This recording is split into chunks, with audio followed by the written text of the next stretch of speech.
Nous sommes à Courbevoie, une banlieue de Paris, que Tatiana s'apprête à quitter définitivement.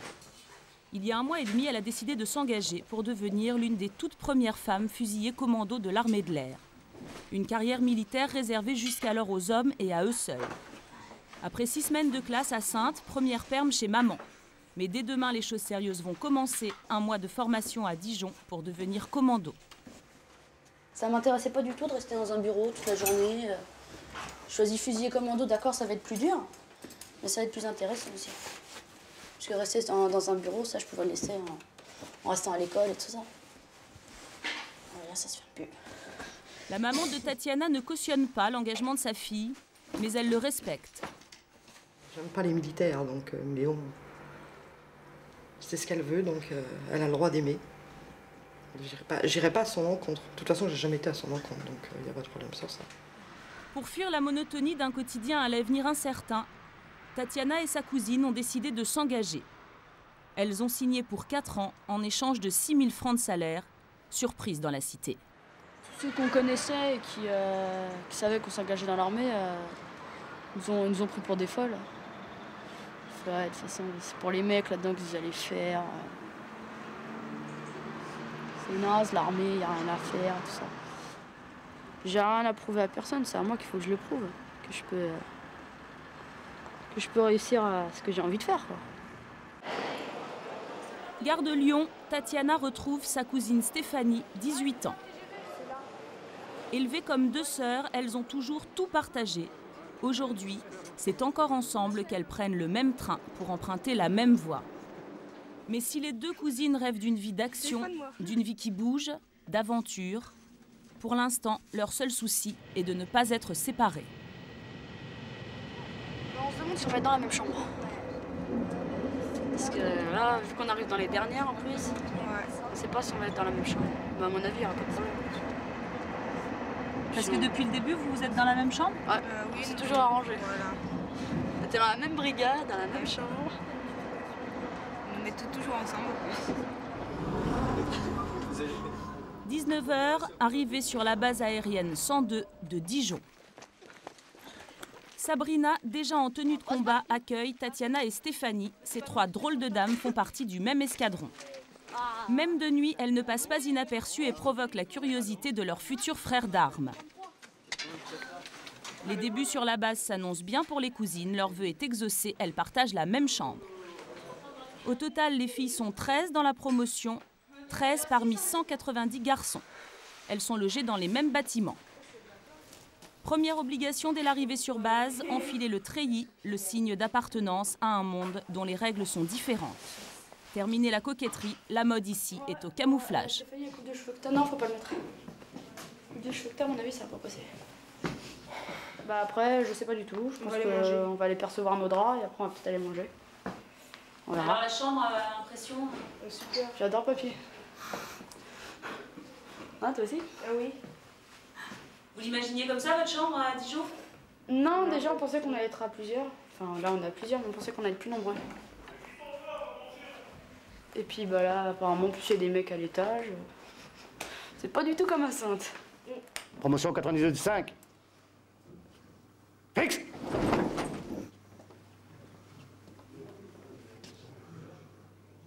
Bonjour, repos, asseyez-vous. Avant toute chose, je tiens à me présenter. Je suis le capitaine Odo, commandant l'escadron de fusiliers commando Air, où je vous souhaite la bienvenue. Vous êtes sur la base aérienne 102 Guillemère de Dijon. Comme ça, vous repérerez quand vous allez vous perdre dans le train et vous saurez où revenir. Ça va être désormais votre maison, votre centre d'instruction pendant 4 semaines et 3 jours. Il va falloir que vous travailliez, que vous adoptiez nos règles, l'honneur, le devoir et le service. Vous êtes des jeunes femmes et des jeunes hommes qui, dans quelques semaines, auront des armes dans les mains. Donc nous devons être sûrs de vos compétences, de votre probité, c'est-à-dire de votre honnêteté. Et ceux qui ne rempliraient pas ces conditions ne pourront pas faire partie de notre profession. J'espère que c'est bien clair. 2 semaines plus tard, nous sommes à mi-chemin de la période d'instruction. Nous! Je le monte, tu le montes! Allez, on tire poulet derrière moi, c'est parti! L'entraînement est le même pour les filles que pour les garçons. Au programme ce matin, combat au corps à corps. 4 semaines de formation, les instructeurs ont peu de temps pour fabriquer des militaires.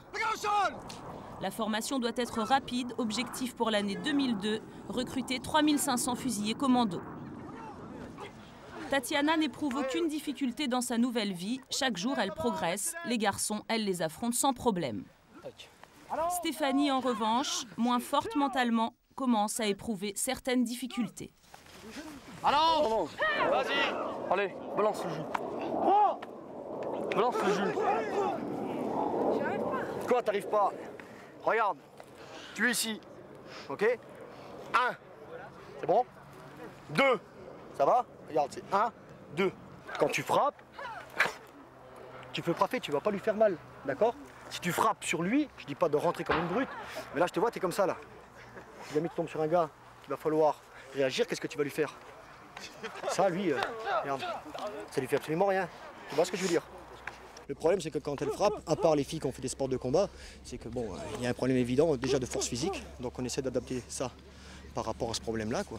Mais c'est vrai qu'on essaye de déployer cette agressivité. Là, on le voit, quand elle fait son mouvement, déjà apprendre la gestuelle, c'est déjà difficile. Bon, pour la Témi, on essaye vraiment qu'elles envoient, quoi. Parce que si jamais elle tombe face à quelqu'un, il faudra qu'elle réagisse.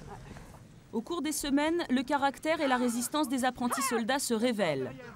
À gauche, Sandra, 21 ans, 43 kilos. À droite, Tatiana, 19 ans, 58 kilos.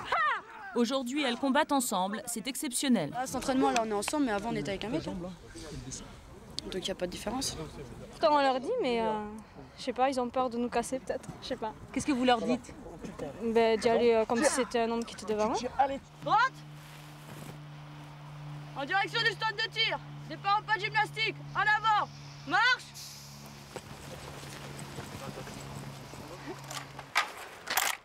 Adieu rouge à lèvres, poudrier et sac à main. Désormais l'indispensable a pour nom FAMAS, le meilleur fusil d'assaut au monde selon certains experts. Ces nouvelles Amazones apprendront à le monter, le démonter et le remonter, parfois même les yeux bandés.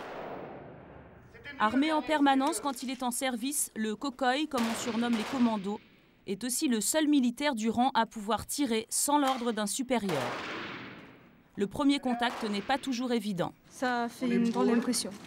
Moi, j'ai mis un moment avant de m'y habituer. J'ai mis un petit moment à m'habituer, maintenant, ça va. C'est impressionnant parce qu'on n'a pas l'habitude dans la vie courante d'avoir une arme dans la main. Mais après, on s'y habitue facilement, puisqu'on fait du tir toutes les semaines. Est-ce qu'on se dit qu'on va s'en servir un jour? Oui, bien sûr. C'est quelque chose qui va nous servir pour notre survie, quoi.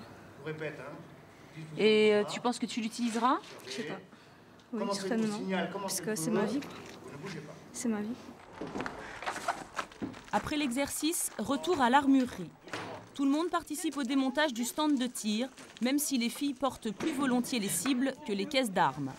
Au cours de ces 4 semaines de formation, elles auront participé à 7 séances de tir et grillé une centaine de cartouches. Les cousines partagent leur chambre avec Sabrina. Bilan de la journée. Ça va, c'était pas trop dur? Un peu froid, mais ça va. On était 2 jours sur le terrain. Au niveau physique, j'étais un peu derrière, mais je me suis débrouillée. J'ai fait ce que je pouvais faire. Et voilà. On vous en demande autant qu'aux garçons, c'est difficile ou pas vraiment? Parce que ça doit quand même pas être évident. Non, c'est pas aussi dur qu'on nous avait dit. C'est pas vraiment les tests physiques, hein. C'était pas vraiment très dur. Non. Les garçons, ils sont pas gentils avec nous. Ils veulent pas écouter les filles, ils supportent pas de répondre aux ordres des filles. Alors ce matin, on s'est fait envoyer balader. On est allé gentiment les chercher en chambre pour le petit déjeuner. Alors on nous a engueulés parce que certains voulaient pas aller déjeuner, ils voulaient dormir. Alors, ils ont gueulé dessus dans les couloirs.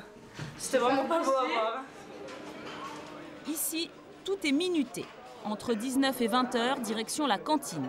On apprend à vivre en collectivité, on partage tout, les corvées, les cours, l'entraînement et les repas. Apparemment, la mixité ne pose aucun problème relationnel. Elle semble même plutôt bien accueillie. Comme ils ont eu la même formation que nous, c'est considéré comme militaire maintenant. c'est pas quand ils sont filles qu'on peut le mettre de son côté, non? C'est bien. C'est une spécialité qu'elles ont choisie et maintenant il faut qu'elles assument. Non, ça va. Si le disent, c'est que c'est vrai. Sinon, ils le diraient pas. Enfin, je pense. Non? Non, c'est vrai, s'il y a quelque chose à dire, on dira. 8 h du matin, le thermomètre flirte avec le 0 degré. Tenue obligatoire même par ce froid, le short, les gants sont interdits. À droite. Au pas de gymnastique. En avant, marche. Un jour important pour la promotion, tout particulièrement pour Stéphanie qui rêve du grand saut. Aujourd'hui, en effet, au programme, les tests physiques qui ouvriront les portes du BAPM, le brevet d'aptitude de parachutisme militaire. Les futurs brevetés rejoindront une unité d'intervention susceptible de partir en mission à l'étranger. Les autres seront affectés à des unités de protection. Ce sont les seuls tests pour lesquels les barèmes sont différents pour les filles. Épreuve la plus redoutée par Stéphanie, une traction qu'elle doit maintenir 12 secondes. 4, sortez le menton. 5, 6, sortez le menton. 7, 8, 9, 10, 11, 12. Non, attendez, Yasni. Le but du jeu, c'est pas de se projeter avec le menton. Hein. Sinon, vous lâchez les mains, c'est plus des tractions. Ça n'a plus rien à voir avec la force des bras. Donc vous allez repasser, refaire un truc correct. Si vous n'y arrivez pas, tant pis pour vous. Hein. Donc certaines ne s'attendaient pas à ça, sûrement. Donc elles sont un peu surprises, elles sont surtout pas préparées. Donc étant donné qu'elles ne sont pas préparées physiquement, c'est un peu plus dur pour elles. 3, 2, 1, top. 4 km en moins de 24 minutes pour les filles, contre 20 minutes pour les garçons. C'est l'ultime épreuve. Chez l'ennemi, la nuit sera très dure pour ceux qui pillent et qui tuent. Après le test de la traction, Stéphanie est un peu inquiète, mais elle reste persuadée d'y arriver. 26-44. Asni, vous pouvez venir? Donc vous avez échoué les tests physiques d'aptitude au saut de motivation et vous ne pouvez pas sauter à l'issue. Voilà.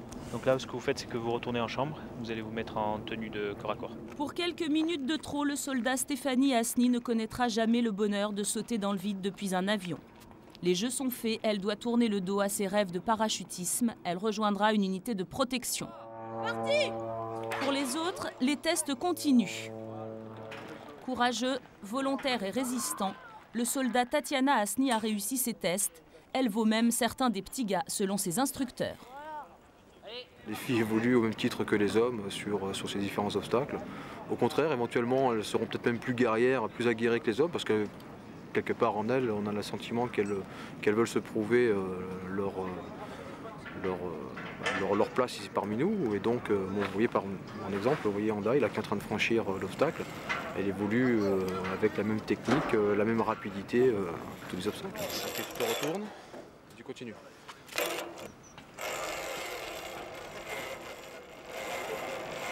Voilà, bien.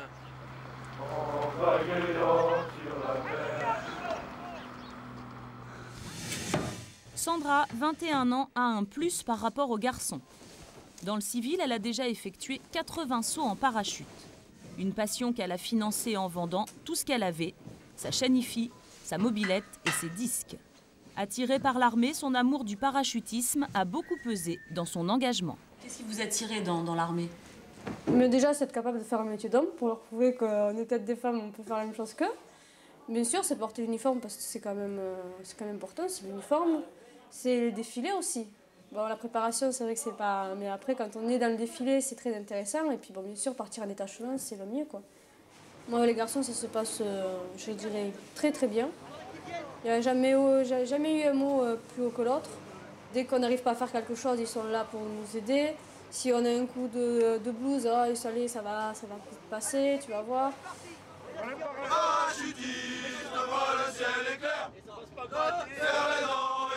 C'est le grand jour. Sandra, un peu tendue, va faire son premier saut militaire.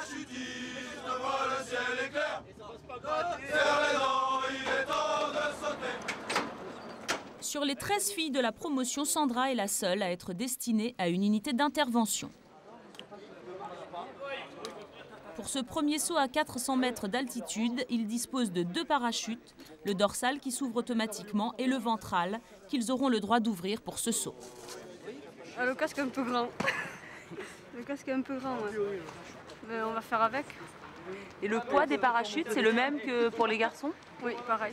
Pas de différence, c'est le même. C'est le même poids. Combien ça pèse?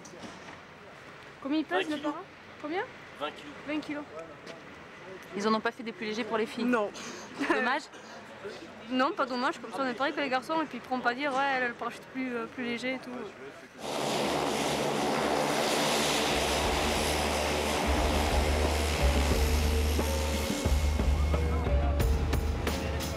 À bord de cet avion, 28 fusiliers commandos, Sandra est la seule fille à bord.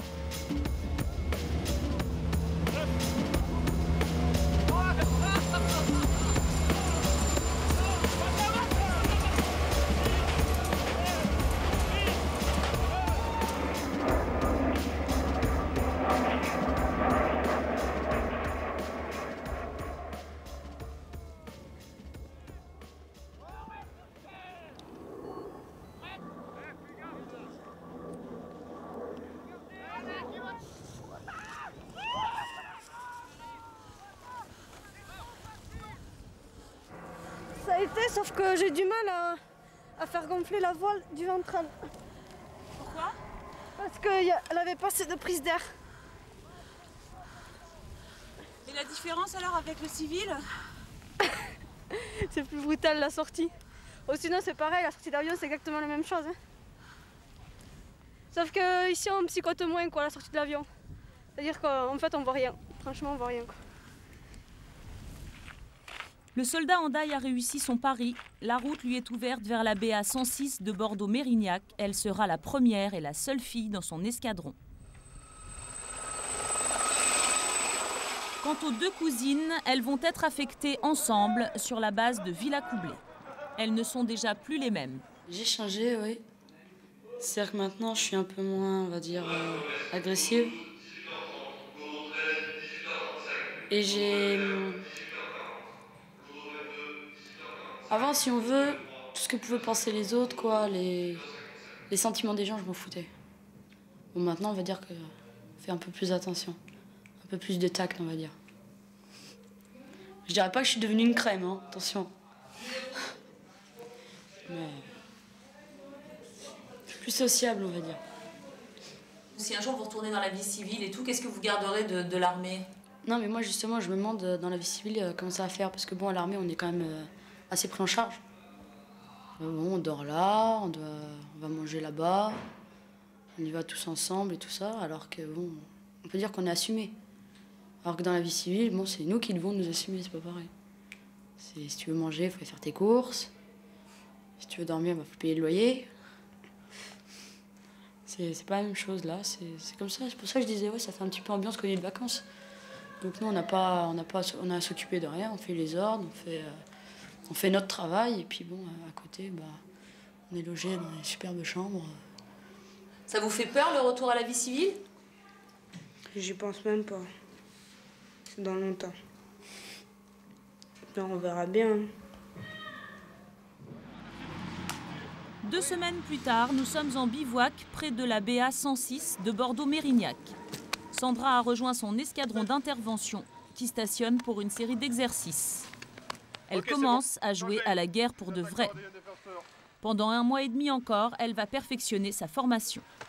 Faites bien la clé, faites bien la diagonale de l'épaule devant. 6.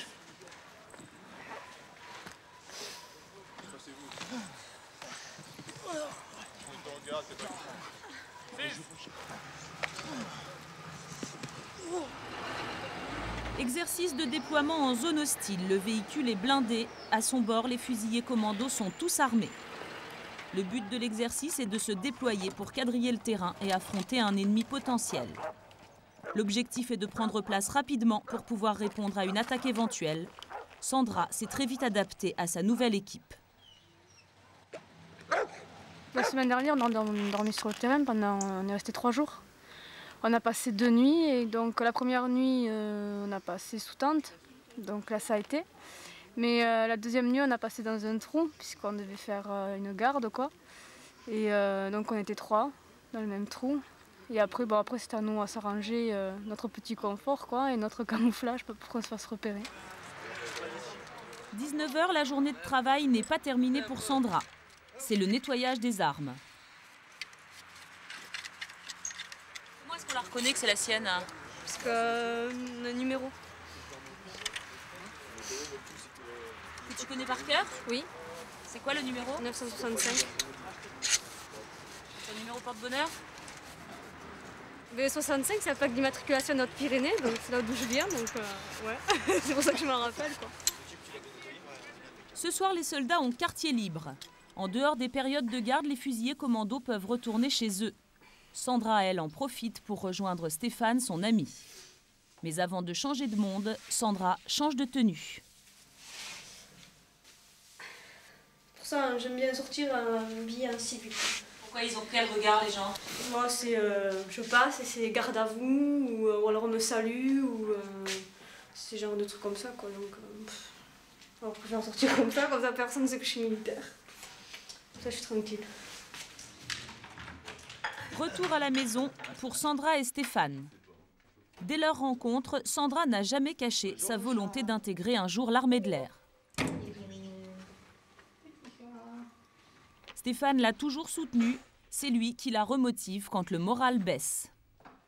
Quand elle rentre le soir et que je vois qu'elle est quand même mâchée, qu'elle a des traces de sa journée, hein, parce que c'est pas des petites journées non plus, c'est vrai que ça fait un peu mal, mais bon, je lui dis pas trop parce qu'il faut qu'elle se mette dans la tête que que je comprends ce que c'est que son métier, c'est tout. C'est vrai que tomber sur des sols gelés, échafauder des coups de girafe ou des plages irlandaises et tout ce qui se fait dans son quotidien, c'est pas évident pour une fille, mais elle a le mental. C'est ce qui l'a fait devenir ce qu'elle est. Ça aurait été difficile de tenir sans avoir un soutien moral à la maison. Mais j'ai mes parents quand même qui me soutiennent, beaucoup mon père et ma mère. Donc si même ça va pas, je téléphone, mais beaucoup Stéphane quoi. Déjà rien que d'avoir une présence en rentrant le soir et de parler de son travail et de dire ça n'a pas été, ça c'est dur, moralement ça y fait beaucoup. Le lendemain on repart d'attaque quoi. Nous sommes sur la base aérienne 132 de Colmar. Oui.